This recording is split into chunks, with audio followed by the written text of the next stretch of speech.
Bonjour à tous, bienvenue dans ce webinaire du mois de septembre de Yomoni. Donc, je suis Clément Berlioz, le directeur commercial de Yomoni. Je suis ravi de tous vous recevoir et de nous avoir parmi nous. Pour votre information, on est déjà plus de 150 connectés. Donc, ça fait un peu de monde qui est là pour nous écouter. Aujourd'hui, on a le plaisir de recevoir Antoine Fruchard, qui est le dirigeant et le fondateur de Réassurez-moi. Bonjour Clément, avec merci qui- de me recevoir. avec qui on discutera après notre point marché habituel avec Alexis Nac, du coup le directeur de notre gestion que vous connaissez. Alexis, pour introduire un petit peu le sujet, on a vu un premier semestre qui a été évidemment très chahuté, qu'on connaît tous, et puis on a vu une embellie finalement à partir du mois de mai, juin, juillet, même le mois d'août a finalement été assez bon sur les marchés, mais on voit là finalement qu'une instabilité peut toujours arriver. Les derniers jours ont été assez compliqués, assez tumultueux sur les marchés. Quelle est ta vision, quel est ton avis? Est-ce que tu peux nous faire un petit point macro des événements du moment? Alors, merci Clément, bonsoir à tous. Alors, en effet, depuis le dernier webinar qu'on a fait cet été, les indicateurs d'activité traditionnels ont poursuivi leur rebond. Si on prend les surprises économiques, par exemple, elles sont demeurées favorables en zone euro, aux États-Unis et en Chine, donc dans toutes les zones, les principales zones géographiques mondiales. Si on prend d'autres exemples, le PMI manufacturier mondial, par exemple, alors pour rappel, c'est l'indicateur qui mesure la santé économique du secteur manufacturier mondial. Il a continué son ascension pour atteindre 51,8. Donc, son évolution est assez spectaculaire. Du côté des services, pareil, le PMI des services a continué à progresser et a atteint 51,9. Donc, on a maintenant des indicateurs d'activité qui sont au-dessus de 50, c'est-à-dire qui traduisent une expansion de l'économie mondiale, que ce soit au niveau de l'industrie ou de la consommation. On a eu aussi le commerce mondial qui a augmenté de 7,6% en un mois. C'est son plus haut rebond de son histoire. On n'avait jamais vu un rebond pareil du commerce mondial. On a eu d'autres chiffres qui étaient très encourageants aux États-Unis. On a eu le taux de chômage qui est tombé à 8,4%. Alors 8,4% de taux de chômage en soi, c'est un niveau qui est élevé, mais c'est un niveau qui est bien moins élevé que le pic qu'on avait connu cet hiver, qui était à plus de 15% de chômage. Donc là aussi, on a le chômage qui continue à baisser aux États-Unis. La consommation tient très bien aux États-Unis. Ça, c'est très important parce que le moteur de la croissance mondiale, c'est la consommation américaine. Pour rappel, la consommation américaine représente 20% de la croissance du PIB mondial. Donc, c'est colossal. Et là aussi, on a des bons indicateurs sur la consommation mondiale. Si on prend les premières estimations, le PIB américain, après avoir chuté de 30% au premier trimestre, il est attendu en hausse de plus de 20% au troisième trimestre. En Europe, pareil, les chiffres ont continué à surprendre à la hausse. Je citerai un chiffre, c'est l'IFO allemand. Alors l'IFO, pour ceux qui ne savent pas, c'est l'indice qui évalue le climat des affaires en Allemagne. Il continue sa progression pour atteindre un plus haut de 6 mois. Donc tout ça, ce sont des signaux encourageants du niveau sur le plan macroéconomique, économique. Sur le plan monétaire, on a eu évidemment des politiques monétaires qui continuent à être extrêmement accommodantes. Et ça, c'est très important parce que c'est l'un des soutiens fondamentaux de l'économie. On a notamment la Fed, ça c'est un point aussi qui est très important. On a la Fed qui a annoncé la semaine dernière qu'elle abandonnait son objectif de 2% d'inflation pour se fixer sur un objectif moyen de 2% dans le temps. Alors ça peut paraître assez bénin, mais en fait c'est très important parce que ça signifie que la Fed ne va plus se fixer sur un taux d'inflation à 2% comme elle le faisait avant, à partir duquel elle va automatiquement ou quasiment automatiquement augmenter ses taux, mais qu'elle va plutôt regarder un taux d'inflation moyen et que ce n'est pas parce que l'inflation passe au-dessus de 2% dans les prochains mois, si ça arrive, qu'elle augmentera les taux. Ça, c'est un double message. Un premier message de dire que les taux vont rester dans un environnement bas assez longtemps. Et le deuxième message, c'est de dire qu'elle fait passer la croissance avant l'inflation. Parce que pour rappel, contrairement à la Banque européenne, la Banque centrale américaine a un double mandat. Elle a un mandat de lutter contre l'inflation et un mandat de soutenir la croissance. Et donc là, elle affiche clairement, je fais passer la croissance avant l'inflation. L'autre point qui est important, qui soutient aussi la croissance, ce sont les plans budgétaires. Les politiques, les banques centrales, et ça on l'avait déjà dit au dernier webinaire, la réaction des banques centrales a été massive, extrêmement massive, 2 fois plus importante qu'en 2008. mais les États aussi ont réagi très, très rapidement et avec des plans massifs de soutien à l'économie.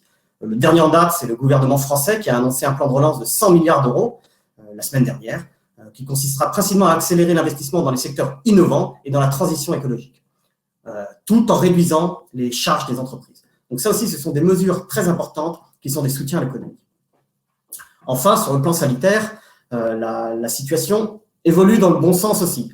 Si on prend la situation mondiale, le nombre de cas part à la baisse. Alors, on a encore des régions où il y a des pics épidémiques, mais si on prend la situation mondiale, le nombre de cas part à la baisse.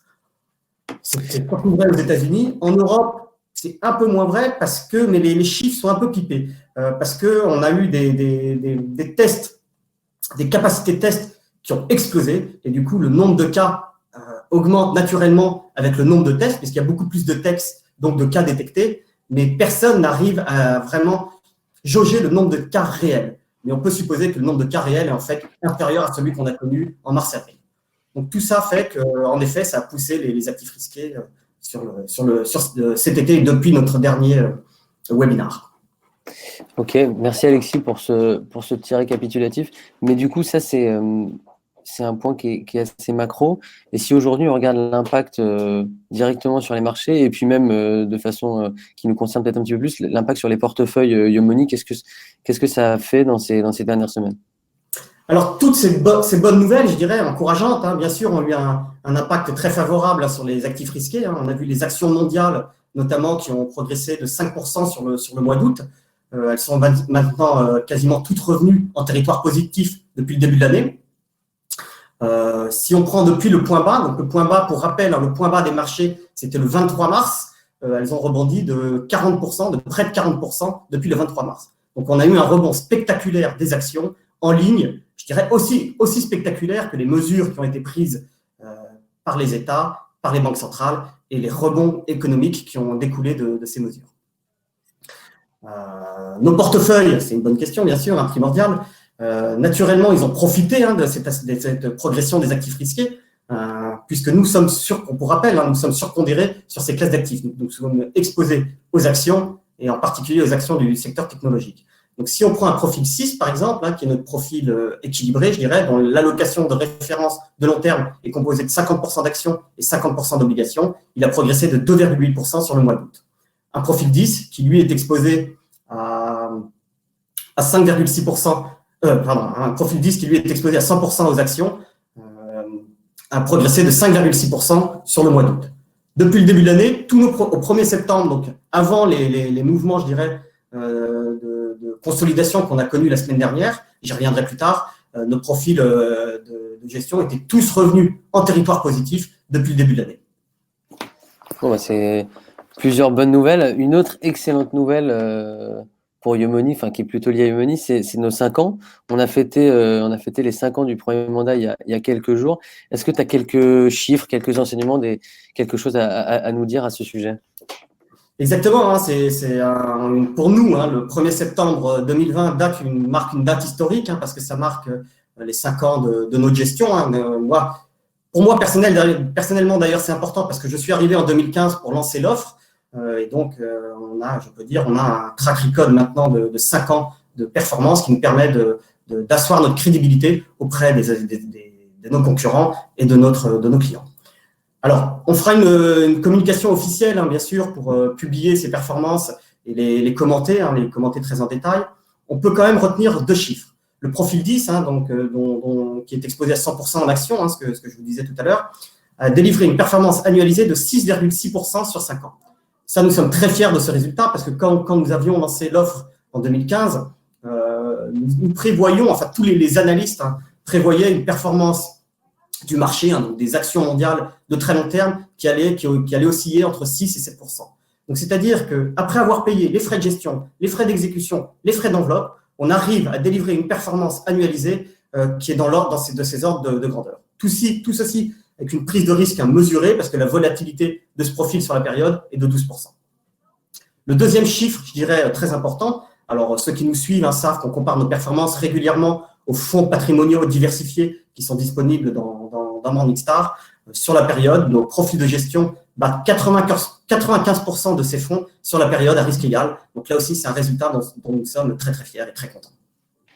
Bon, bah, c'est encore une fois, à tous, on enverra une communication dédiée, mais en tout cas, on est assez content de pouvoir déjà commencer un petit peu communiquer sur ces chiffres, et puis on ira un peu plus dans le détail dans les prochains jours. On va, avant d'échanger avec Antoine, deux petites questions, Alexis, pour toi, qui nous ont été envoyées, que beaucoup de nos clients nous posent en rendez-vous ou à l'écrit. La première, c'est comment se positionne Yomoni pour la fin d'année, et puis qu'est-ce qu'il y a en termes de risque, qu'est-ce que Yomoni a prévu?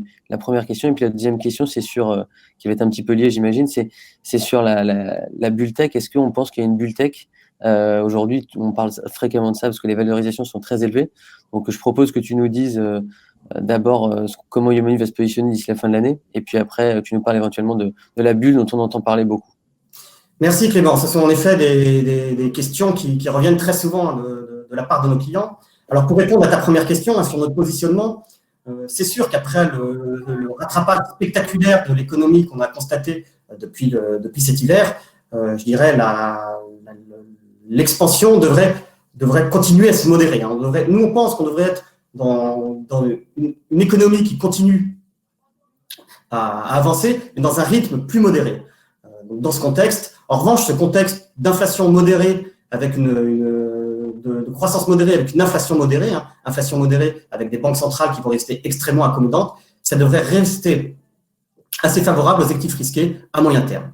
Donc, c'est pour ça qu'on garde notre surexposition modérée aux actions. C'est-à-dire que dans un profil 6 dont je parlais tout à l'heure, dont l'allocation de référence est composée de 50% en actions, 50% d'obligations, on est exposé à 55% aux actions. C'est-à-dire qu'on est surpondéré de 5% en actions par rapport à notre allocation de référence. Ça traduit notre vue, je dirais, modérément optimiste. Parce que si notre vue à moyen terme, je dirais, est assez optimiste, on a en effet identifié des risques à court terme. On a identifié 3 risques principaux à court terme qui pourraient créer un peu de volatilité sur les prochains mois, et donc on va surveiller de très très près. Le premier risque à court terme, naturellement, c'est le risque sanitaire. La situation sanitaire s'améliore, je l'ai dit, mais elle n'est pas réglée, malheureusement. On ne peut pas écarter une situation sanitaire qui viendrait se détériorer de façon assez brutale, avec, par exemple, si les vaccins qui sont tant annoncés prennent beaucoup de retard, même si on écarte quand même la possibilité d'avoir des confinements généralisés, je pense que ça, c'est fini maintenant avec tous les systèmes qui ont été mis en place, les stocks de masques, de gel, de tests. Je ne pense pas qu'on aura de confinement totalement généralisé, mais on peut avoir des confinements localisés assez stricts et qui vont forcément pénaliser l'économie et la reprise, le rythme de la reprise. Donc ça, c'est le premier risque et qui reste naturellement le premier risque à court terme. Le deuxième risque, c'est le risque politique. Et notamment aux États-Unis, les élections américaines arrivent bientôt, le 3 novembre, dans un contexte qui est particulièrement tendu. Et ça, c'est le résultat d'une gestion très approximative de la crise sanitaire par les pouvoirs publics. Trump prend beaucoup de retard par rapport à Biden. Et dans ce contexte tendu, on peut s'attendre de la part du président à des réactions toujours plus extrêmes, à la fois dans le domaine intérieur, mais également sur la scène politique internationale. Et donc ça peut créer de la volatilité à court terme sur les actions.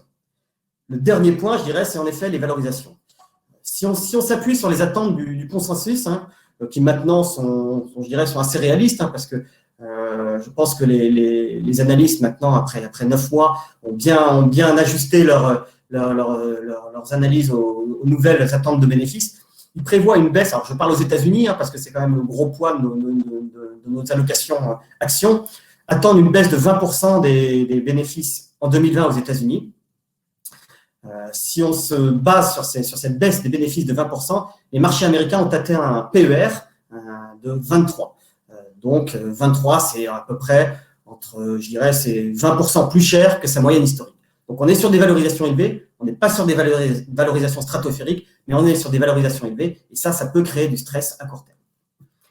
Alors, en effet, beaucoup me demandent pourquoi on est surexposé aux valeurs technologiques, parce que au sein, oui, j'ai parlé donc de notre surexposition aux actions. Au sein des actions, nous sommes surexposés sur les valeurs technologiques parce qu'on pense que c'est un secteur qui est moteur de la croissance. Le moteur de la croissance américaine, c'est bien la numérisation de l'économie et donc ces géants de la technologie. Voilà, beaucoup s'inquiètent de la valorisation de ces valeurs et comparent la situation qu'on vit actuellement avec la situation qu'on a vécue en 2000. Pour nous, les deux situations sont totalement différentes. Pourquoi? Alors, voici quelques arguments principaux. Hein. Déjà, en termes de valorisation, hein, on est sur un PE du Nasdaq d'à peu près 45 fois, donc qui est un PE élevé, hein, mais qui est largement inférieur au PE qu'on a connu dans les années 2000, qui était plus aux alentours de 90. Donc, on est sur des valorisations qui sont 2 fois moindres que celles qu'on a connues dans les années 90. Le deuxième argument fort, hein, c'est que la tech aujourd'hui, c'est pas du tout la même tech qu'en 2000. La tech qu'on connaît aujourd'hui, elle est à même de dégager une très forte dynamique des résultats. C'est d'ailleurs l'un des rares secteurs qui a connu une hausse des résultats au deuxième trimestre. En 2000, on était sur des prévisions des résultats qui étaient complètement aléatoires.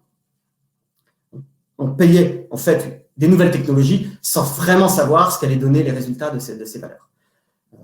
Le troisième argument, c'est que les valeurs technologiques d'aujourd'hui ont des bilans très très sains. Elles ont des niveaux de cash qui sont colossaux, qui vont notamment leur permettre d'étendre leur politique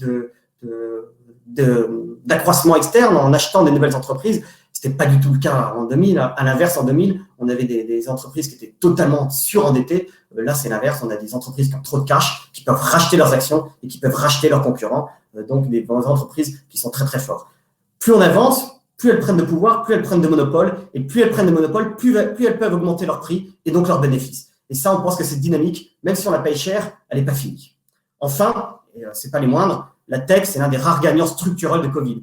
On voit bien que la crise sanitaire a accéléré la numérisation de l'économie et que de nombreux domaines de développement de la tech sont encore devant nous, dans l'intelligence artificielle, le cloud, la robotique.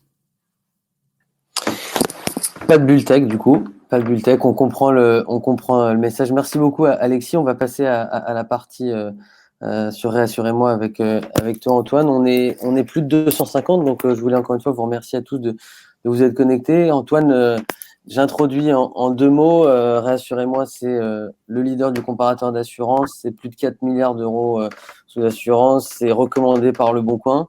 Et c'est jeune, c'est récent. Comment on fait? Qu'est-ce que tu peux nous dire de votre activité? Comment ça se fait que vous en soyez arrivé là? Est-ce que tu peux nous parler un peu de ce que vous faites?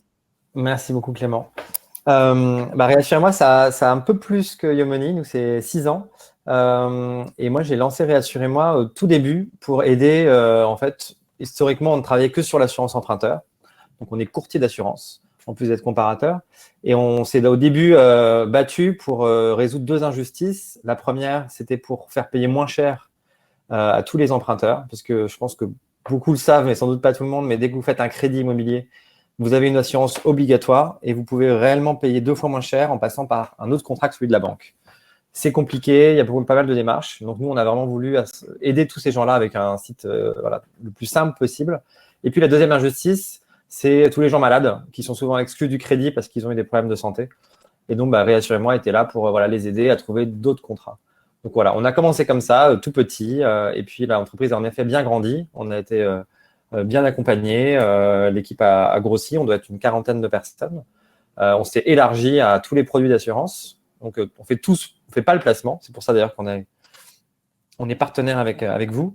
Et avec l'envie de proposer quelque chose de très différenciant en faisant aussi, je pense, un peu comme Yomoni, avoir envie de faire un peu différemment, donc avec de la transparence, avec beaucoup de digital qui permet beaucoup d'humain. Voilà. Et donc tout ça mis bout à bout, permet à l'entreprise de bien continuer à croître. Et en effet, avec le Covid, on a eu de plus en plus de demandes. Donc c'est preuve en est que le digital est une bonne alternative dans ces périodes-là pour continuer à offrir du service. Super. C'est vrai que ce qu'on aime dans l'ADN de Réassurez-moi, c'est ce combat contre les frais cachés, la recherche des produits au juste prix avec les explications qui permettent de prendre des bonnes décisions en ayant conscience de ce qu'on fait. Vous êtes étendu sur l'assurance vie. C'est une assurance, mais qui n'est pas vraiment une assurance. Pourquoi vous avez commencé, vous l'avez ajouté vous l'avez rajouté comme corde à votre arc, je dirais? Alors en fait, c'est en effet pour nous pas du tout notre métier. En fait, nous, on ne travaille que sur les produits, j'ai envie de dire, d'assurance qu'on appelle non-vie. Donc, ce sont l'assurance habitation, emprunteur, auto, mutuelle santé. Tout ce qui va vous couvrir si vous avez un sinistre. L'assurance vie, en effet, il y a le terme assurance, mais là-dessus, nous, on n'est pas du tout légitime sur le placement. En revanche, on a une grosse audience. On a un site avec maintenant 1 million d'utilisateurs uniques chaque mois.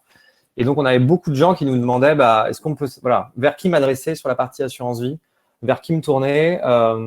Et donc, on a rédigé du contenu, des guides, des comparatifs.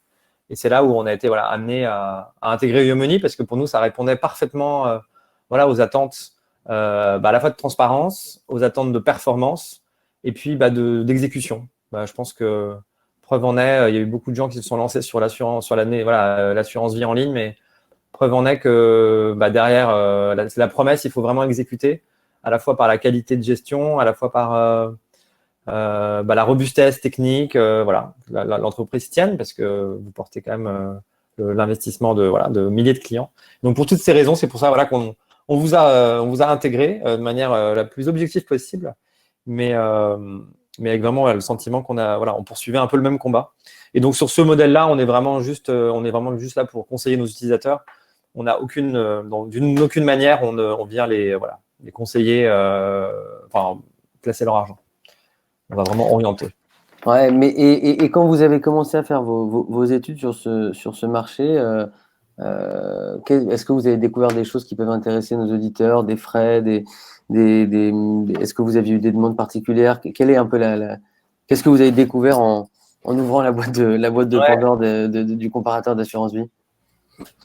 Ce qu'on a vu, c'est un peu comme le taux d'intérêt qu'on fait sur l'emprunteur, c'est qu'il y a juste dans l'assurance vie, sur la partie taux, enfin la partie frais en tout cas, il y a quand même différentes couches de frais qui viennent qui peuvent venir s'alourdir pour l'assuré.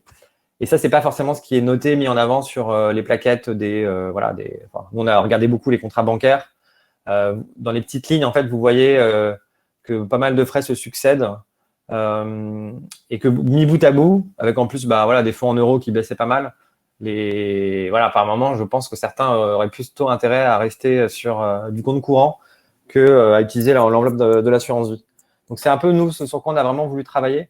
C'était un peu découper déjà tout ce que les gens allaient payer et puis sur la partie performance, mieux expliquer en fait ce dans quoi on investissait pour donner un peu plus de transparence et même si évidemment tout à chacun n'est pas spécialiste des marchés d'actions ou de tous les supports d'investissement possibles, je pense qu'il y a quand même je pense qu'il y a un peu une clarté à faire qui est, je pense, propre au fait que ce sont souvent des réseaux un peu captifs qui, pendant des décennies, ont vendu de l'assurance vie et que je pense qu'on arrive un peu dans une nouvelle ère où les gens ont envie de s'informer. Grâce au web, on peut s'informer de manière infinie. Et donc, mis bout à bout, notre boulot d'expert était vraiment de décrypter pour que tout le monde puisse comprendre et bien choisir. Dans un marché où il y a en plus beaucoup d'offres. C'est assez, une certaine pléthore d'offres. Donc, nous, là-dessus, on a vraiment juste fait un métier de conseil et d'aide et on est juste là pour orienter nos utilisateurs vers ce qu'on estime être les meilleurs services. Super. Et c'est vrai que c'est assez important et même à l'échelle de Yomoni, on voit très bien que les partenaires comparateurs, finalement, plus ils sont neutres et en fait, ils font aussi ce travail de recherche, de détail que vous faites très bien sur quels frais, pourquoi, comment, pourquoi moi, est-ce que je dois m'orienter vers tel ou tel support. Et c'est vrai que vu le pléthore d'offres qu'on peut trouver aujourd'hui, c'est bienvenu. Je reviendrai sur votre premier métier, l'assurance emprunteur dont tu as parlé tout à l'heure, l'origine. Est-ce que tu peux nous en parler un peu en détail? À quoi ça sert aujourd'hui? Qui ça concerne? À quoi ça sert? À quel moment on doit regarder? Pourquoi? Est-ce que tu peux aller un peu plus dans le détail, s'il te plaît? Ouais, bien sûr. Donc, l'assurance emprunteur, alors pas très connue, mais c'est un ménage sur 3 en France qui en paye une actuellement, 8 milliards de primes. C'est une assurance qui est rendue obligatoire par la banque dès lors que quelqu'un contracte un crédit immobilier. Ça a été rendu obligatoire. Alors, le produit a des intérêts, mais ça a été surtout pour les banques une super manière de gagner, d'augmenter sensiblement leur rétrocommission, puisque sur les 8 milliards du marché, il y a à peu près la moitié, les 4 milliards, qui sont encore actuellement des rétrocommissions pour les réseaux bancaires. Et ces chiffres, c'est pas moi qui les ai moulinés, c'est UFC Que Choisir, article que j'avais lu en 2013 quand j'ai lancé la boîte. Et là, je me suis dit, il y a quand même quelque chose à faire. Donc, c'est obligatoire. À quoi ça sert? Pour le coup, le produit est pratique, il est pratique et a une vraie utilité sociale. C'est que si un jour, vous avez, pendant la durée de vie du remboursement du crédit, vous avez un accident, vous êtes en arrêt de travail pendant assez longtemps, ou au pire, voilà, il y a un décès d'un des deux emprunteurs, le crédit est remboursé. Donc, ça permet vraiment, en tout cas, pour des vrais coups durs dans un ménage, d'avoir cette aide à des moments où c'est, je pense, très, très appréciable. Donc, obligatoire, plutôt utile. En revanche, vendu, je dirais, par défaut, dans 9 cas sur 10, toujours et encore, par les conseillers bancaires. Pourquoi? Parce que pendant de longues années, ça a été l'argument pour avoir le crédit. Donc, on vous disait, si vous ne prenez pas le contrat bancaire, on ne pourra pas faire le financement. Et donc, dans ces logiques que tout le monde connaît, de timing, de calendrier, on n'a pas le temps, donc les gens signaient. Donc, il y a une première loi qui est arrivée, et je ne vais pas vous embêter avec la partie législation, mais pour vous donner les 3 nouveaux droits que les emprunteurs peuvent utiliser. Le premier, c'est que maintenant, vous pouvez dire à votre banque, j'ai trouvé un contrat moins cher. Et quand je dis moins cher, c'est encore entre 30 et jusqu'à 50% moins cher, en allant chez des acteurs comme nous ou d'autres, mais qui ont des coûts bien plus réduits, tout en ligne, et donc on peut vraiment baisser ce coût d'assurance. Et donc, ce qui fait sur un crédit moyen de 300 000 euros, on peut facilement économiser 7 000, 8 000 euros de coût du crédit grâce à ça, avec les mêmes garanties. Donc, c'est vraiment pour le coup, c'est très neutre. Il faut juste le savoir et prendre un petit peu de temps. Donc, ça, c'est la première loi 2010 qui marche un peu, mais pas très bien. Et donc, il y a une nouvelle loi qui arrive en 2014. Celle-ci fonctionne de mieux en mieux. C'est la loi Hamon qui permet à tous les gens qui ont fait un crédit, mais qui ont malgré tout n'ont pas osé ou n'ont pas voulu mettre leur banque en concurrence, changer l'assurance de prêt. Et ça, c'est possible dans les 12 mois, à tout moment et sans frais. Donc, c'est vraiment simple, ça ne coûte rien et voilà. Et il faut juste avoir l'accord de la banque. Là-dessus, nous, on a monté un système où on s'occupe de toutes les démarches pour le client. Donc, ça peut vraiment être fait en 15 minutes avec un système tout en ligne. Et la dernière loi qui fait très peur aux banques, c'était la loi Bourquin l'amendement Bourquin qui est sorti en 2018. Et là, qui vous permet, donc dès lors que vous avez un crédit, même si c'était il y a 8 ans, 9 ans, vous pouvez changer à date d'anniversaire, comme tous les contrats d'assurance. Donc voilà, donc ces 3 lois mis bout à bout donnent plus de liberté aux consommateurs. Ça reste malgré tout, Clément, on en avait parlé, quelque chose qui est encore pas très connu, mais c'est vraiment une manière assez simple de faire des économies avec souvent en plus des contrats qui sont un petit peu mieux que les contrats bancaires. Voilà. Ok, super clair, super intéressant. Donc, on comprend qu'on peut potentiellement économiser 30 à 50%, voire peut-être même plus dans certains cas, versus ce que notre banque va nous proposer. Mais la question, c'est ce dont tu parlais, c'est-à-dire il y a un sujet d'inhibition, peut-être de timidité. On a l'impression, la banque nous tient déjà un certain temps, le temps de nous octroyer le crédit, et puis en fait, dans le package du crédit, il y a l'assurance. Comment réagit notre banque? Parce que finalement, si on prend son crédit dans la banque en bas de chez soi, dont on est client depuis des années, comment réagit le banquier si on lui dit finalement, ça ne m'intéresse pas votre assurance? Parce que c'est ça aussi, je pense, qui doit retenir beaucoup d'entre nous au moment de la négociation. Ouais, je pense que humainement, c'est pas toujours évident de déplaire à son conseiller, qui plus est si la relation est assez établie. Et puis souvent, en plus, on le voit toute la journée. Nous, on doit faire à peu près entre 1000 et 1500 changements d'assurance de prêt chaque mois. On voit que vraiment des conseillers qui pour le coup, utilisent tous les arguments, certaines fois même un peu fallacieux, pour vous dire c'est moins bien, vous êtes en risque, le financement ne va pas arriver. Donc, je dirais que nous, maintenant, vraiment dans un cas sur 2, les gens, ils le font dans un deuxième temps. Ils changent, en fait, même s'ils le savent, pour plein de raisons que je comprends vraiment aisément, ils se disent, on va le passer dans un deuxième temps, on va le faire. Et là, ils se disent, bon, déjà, premièrement, quand ils passent par nous, en tout cas, c'est Réassurez-moi qui s'occupe de toutes les démarches, qui contacte la banque. Donc ça peut, au moins éviter de s'exposer à décevoir la personne grâce à qui on a eu son crédit. Et puis en plus, maintenant, ça se fait vraiment avec le siège. C'est-à-dire que c'est vraiment des démarches administratives qui souvent remontent un peu au-dessus du conseiller. Donc, les 2 mis bout à bout, moi, c'est vraiment quelque chose que je conseille je conseille souvent de ne pas hésiter à le faire dans un deuxième temps.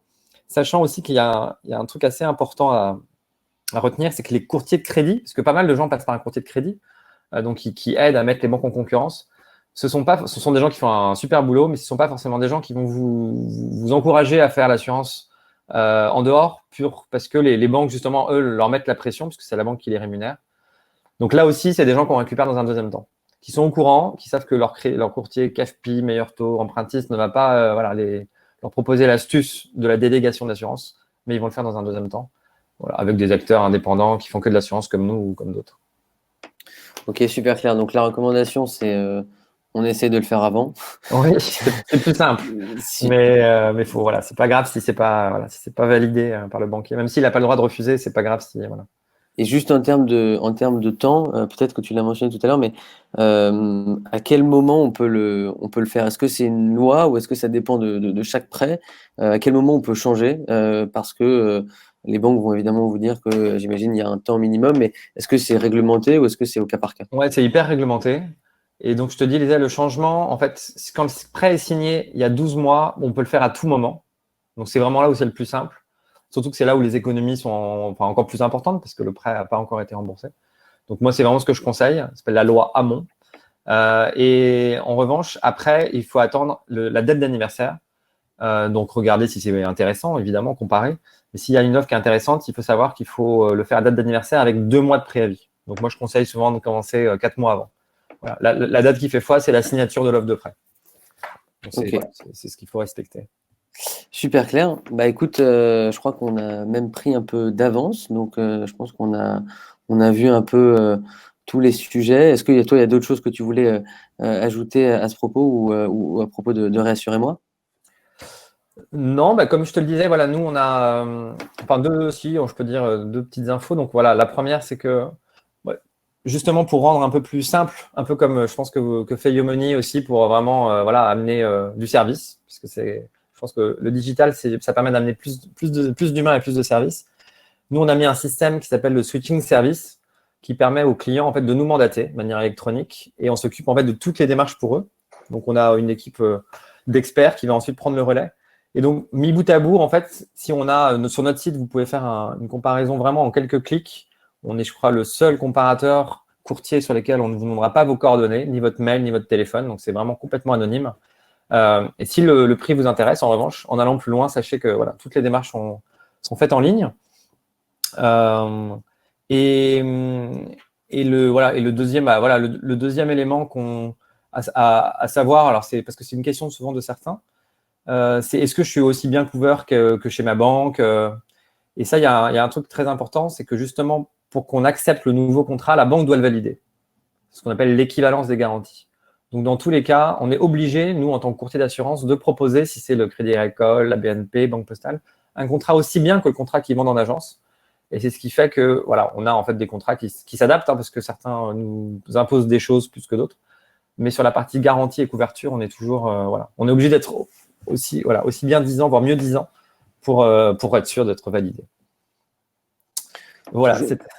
Toujours dans cette optique de transparence. Non, mais c'est super. C'est super. Merci beaucoup de t'être joint à nous. On était content de t'avoir. Et puis, c'est quand même des sujets qui peuvent toucher beaucoup d'entre nous. Donc merci aussi de vrai pour nous aider à finalement avoir des taux un peu plus justes et puis à faire des économies. Donc, encore une fois, merci beaucoup. Et puis, à bientôt. Merci, Alexis, aussi pour ton analyse macro précieuse, comme d'habitude. Et puis, merci à vous tous de nous avoir écoutés.